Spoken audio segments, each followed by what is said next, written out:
So can you see us both? Yep. Great.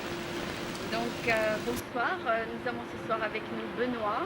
Benoît, j'ai pas eu le temps de te demander ton nom. Benoît Brisebois. Brisebois, bon, ben, c'est facile. Et j'ai d'ailleurs eu Dominique Bois de continue avec les bois. Ah ouais. Il y a 2 semaines, je voulais démontrer. Et j'ai rencontré donc par téléphone Benoît et il a accepté de venir faire une interview avec nous. Et notre caméraman Jonas a accepté de filmer. Donc Benoît, il y a une chose que je vais t'avouer, c'est qu'en 15 ans, je n'ai jamais interviewé un géologue. Ah bon. Alors je connais rien de la profession, donc il y a beaucoup à découvrir de ma part. Ouais. Et peut-être je pourrais te poser une première question. La première question qui m'est venue en tête, c'est comment pourrais-tu être géologue si jeune? Est-ce que c'est facile d'être géologue? En fait, je suis géologue, mais bon, il y a certaines choses, des détails. Désolé, mon français c'est un peu étrange. Je suis géologue, mais je suis géologue de ce qu'ils appellent ici un staff. Géologue de staff. Je ne suis pas de licence. Je n'ai pas de licence, je n'ai pas de diplôme. Tu es dans le domaine. Ouais, j'ai un diplôme de géologie. Oui. Mais bon, m'appeler géologue, en fait, c'est pas vraiment. Techniquement, c'est pas très correct. Mais bon, ça me semble.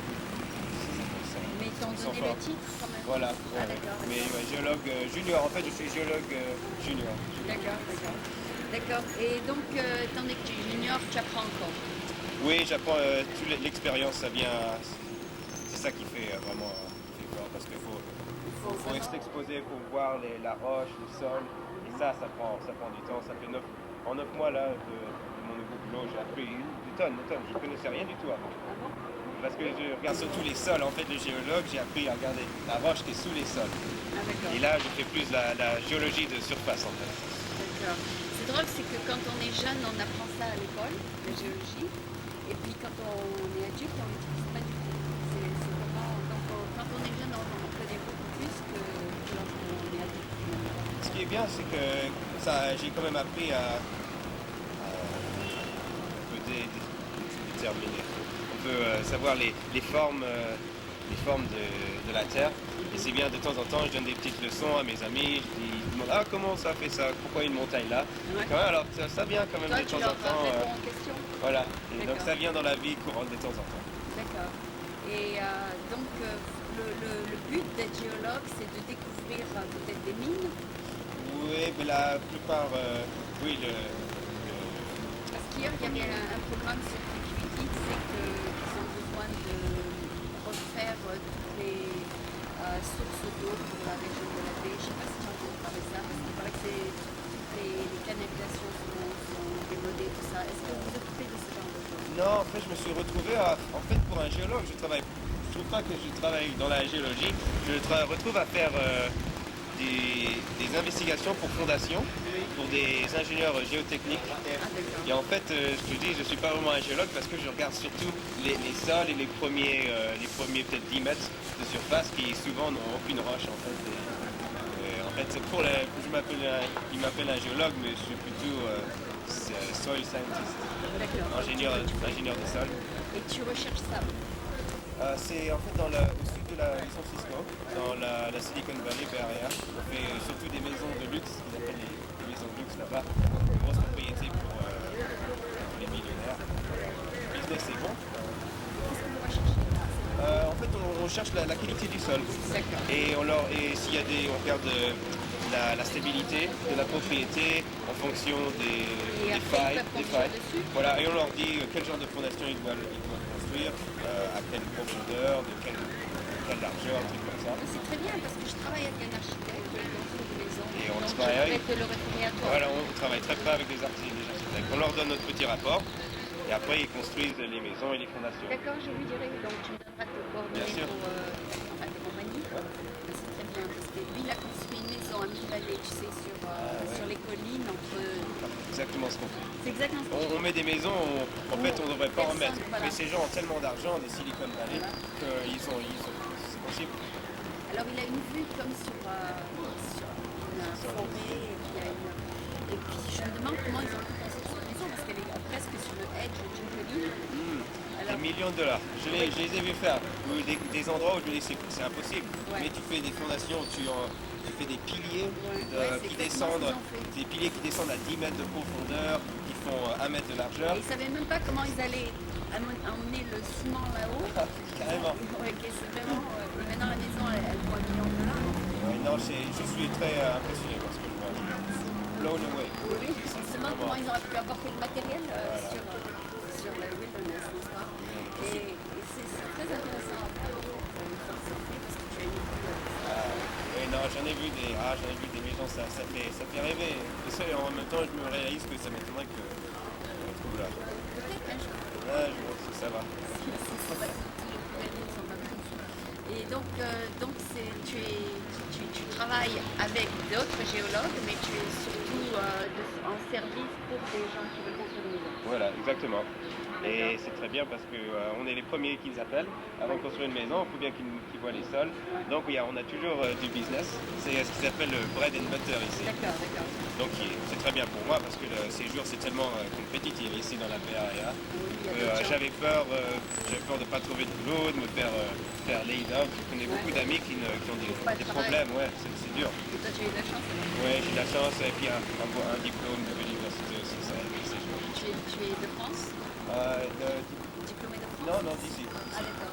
En fait, je suis venu quand j'étais un teenager, j'avais 11 ans, et j'ai appris la langue ici, et ça fait plus de 15 ans que je suis là, et maintenant ma vie, mon langage, en fait, c'est plus facile ici.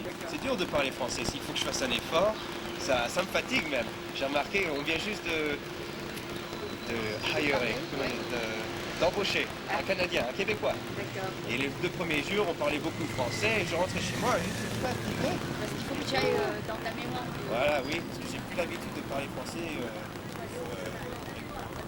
avec Hilardi. Oui, moi, Je moi, parle je parle- anglais, très bien, bien sûr. Moi je parle surtout français pour mon programme. Oui, c'est dur des fois. Et donc ça me permet. Et aussi je vais au DBA, c'est le French International, c'est pas la lycée par mois.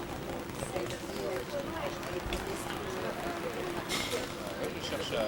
à pratiquer. Oui, j'ai un ami français, je les vois pas très souvent. Et mes parents, je vais les voir peut-être tous les mois ou tous les 2 mois. D'accord. Donc, Et aussi tu pourrais peut-être faire des connexions parce que les gens qui vont là-bas des fois vont se faire une maison et tu connais les clients des compagnies.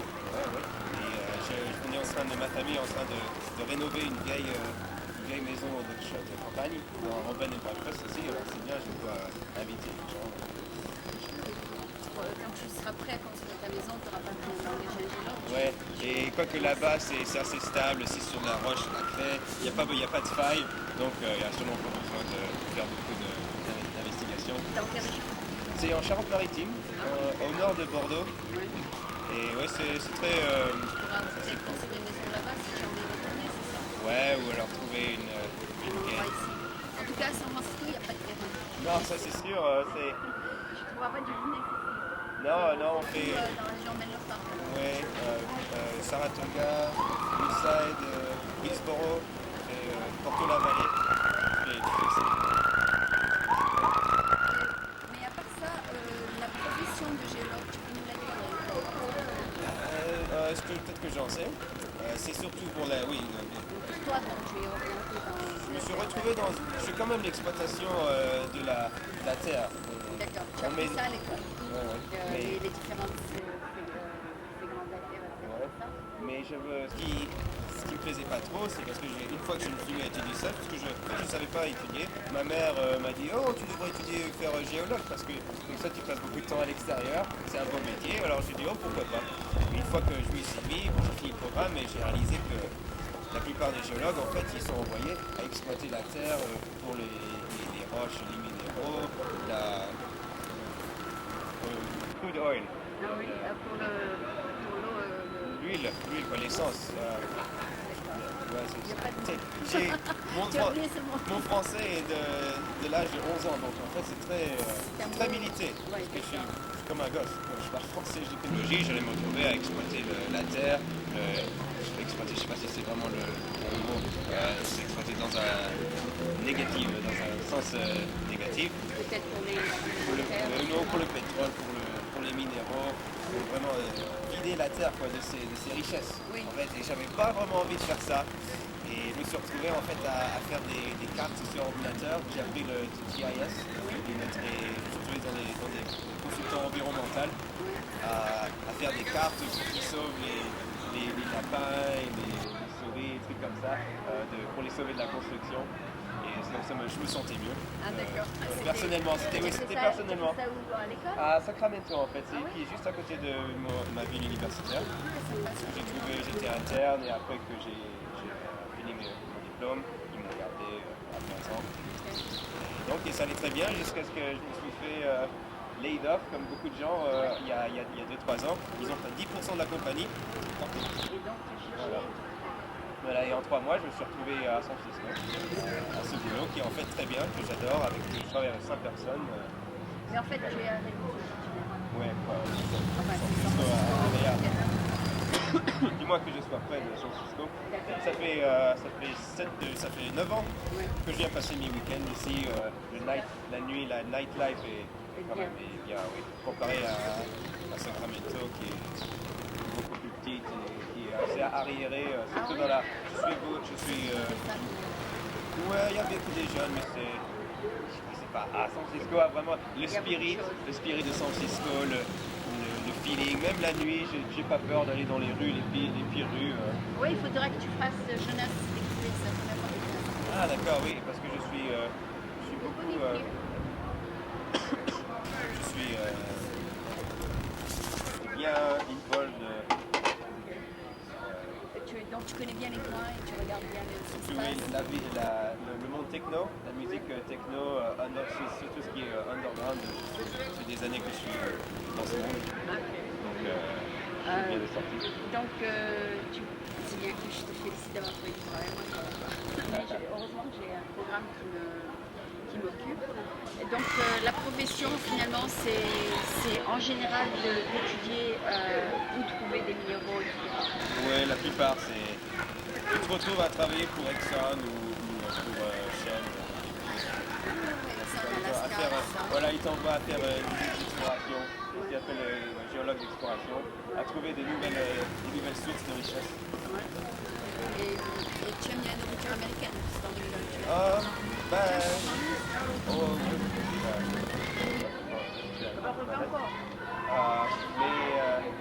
Ouais, la bouffe, ça vaut rien vaut la bouffe française hein, quand même. C'est ça que j'adore aller On va aller voir Chapeau, c'est un très bon restaurant. je suis pas beaucoup ça. Je sors pas beaucoup ces jours. Je commence à avoir financièrement, je commence à être bien. Je commence à sortir mieux comme Comme avant. pas comme un jeune pauvre comme j'avais l'habitude à l'université parce que quand je suis venu ici, je trouve que le prix de vie est tellement plus cher ici. Oui, c'est trop cher. Les loyers que ça m'a pris 9 mois à rétablir du choc initial. Oui, parce qu'il faut toujours aller vite, et après tu peux pas prendre ça. Voilà. J'adore ce que j'ai découvert ici en Amérique, c'est le sushi.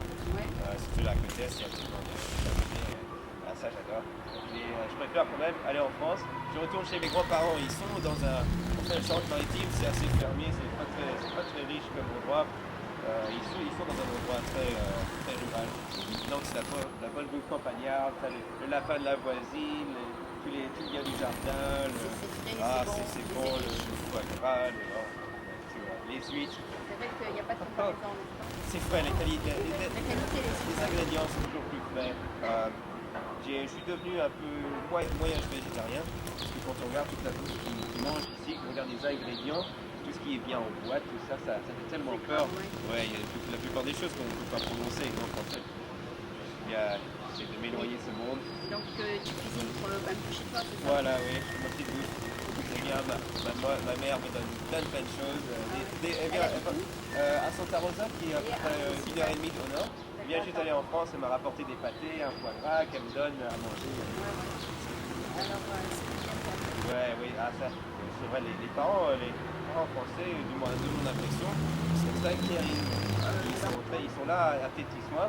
Ça fait des années, ils essaient toujours de m'aider financièrement. Il a fallu que je leur dise à 25 ans, arrêtez de m'aider, de me donner plus d'argent, quand même, je peux y arriver. Ils insistent, mon père me donne Tu es des le seul pains. fils? Il y a, il y a- il y a Il y en a un autre. un frère aîné qui maintenant est marié, il a une femme américaine, des petits-enfants américains. Et toi, tu es célibataire. Ouais, célibataire, je suis sûrement être célibataire pendant longtemps. Je suis pas, il s'est marié, mon père s'est marié à 19 ans.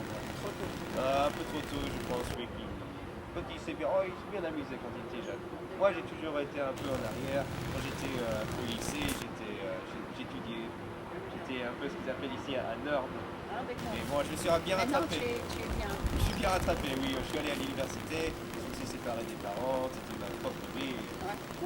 Ça, c'était parti bien. Et, ouais, J'ai fait la bringue. ta mère, elle veut encore te chouchouter parce que tu es le dernier, c'est ça? Ouais. Ah non, tu es le plus. Tu es le Je suis le plus jeune, oui. Je suis le petit.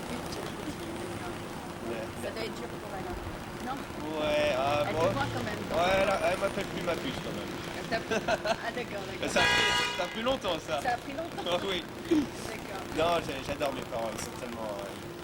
Ils sont toujours là à me supporter, ils disent tu fais ce que tu veux, tu es responsable, du moins que tu te retrouves pas dans le trottoir. Ouais, pas de On drogue. est là, on est là. D'accord, Ouais, parce comme ça. que les parents ont peur que les enfants se lancent dans la drogue, etc. Oui, oui. Et de ne pas être responsable. Mais tu sors le soir, mais tu ne bois pas trop, c'est ça? Non, je fais tout. Je fais un peu tout tout. en modération, il faut bien se connaître. Je sais qu'à ce stade-là, je ne vais pas me retrouver pour le soir, parce que j'ai déjà eu, j'aurais pu, si j'allais faire ça, je l'aurais fait avant. Non, j'ai bien expérimenté. Un peu, tu vois, San Francisco, on trouve tout ce qu'on veut, dans tous les mondes, tout genre de musique, tout genre de gens. Bah, écoute, ça m'a fait plaisir de te connaître, d'apprendre un petit peu sur la profession de géologue. En fait, c'est pas du tout ce que je pensais, mais c'est bien que tu sois en rapport avec quelqu'un avec qui je travaille en ce moment. Parce qu'ils essaient de trouver du business pour des gens qui veulent construire des maisons. Et ils construisent des maisons en béton, donc c'est beaucoup moins cher que de construire en bois. Okay, Et c'est que 36 dollars par square foot. Donc si des gens que tu connais recherchent un moyen de construire moins cher, tu peux m'appeler. ouais. Et lui, il a construit le French Hospital et il a un modèle de la maison qu'il a construite à l'Italie. Donc tu peux aller la voir un jour si tu veux. C'est très intéressant. Et je pourrais te le présenter d'ailleurs. Donc je te remercie beaucoup d'être venu. Et ça a été un interview très sympathique.